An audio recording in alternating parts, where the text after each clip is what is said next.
bit. Our roots here are anywhere where it crosses the x-axis. And we just have to figure out the multiplicity of these roots. So looking at -4 here, this has a multiplicity of 1 because the graph just passes straight through this point.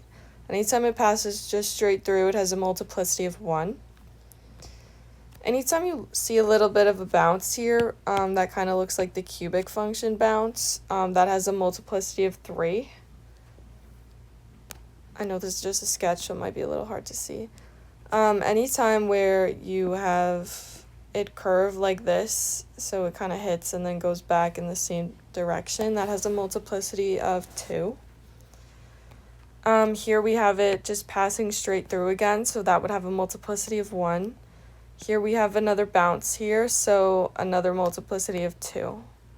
Okay, so if we total up all the multiplicities, that would tell us that we would have a degree 9 polynomial because we have 9 roots. We also know that the end behaviors go in opposite directions, so this end behavior approaches negative infinity, this end behavior approaches infinity, so opposite tells us that we have an odd degree polynomial, which makes sense, 9 is odd. We also know that the leading coefficient has to be positive because the right end behavior is going towards positive infinity. So now that we have all this information, we can start working on our equations. So I'm just going to start with y equals or f of x equals. And we want to always kind of flip the sign of the roots. So if I'm doing x equals -4, that means as a factored form, I would have x plus 4 as my x equals -4 roots. And that had a multiplicity of 1, so I don't need to put an exponent on this little section here.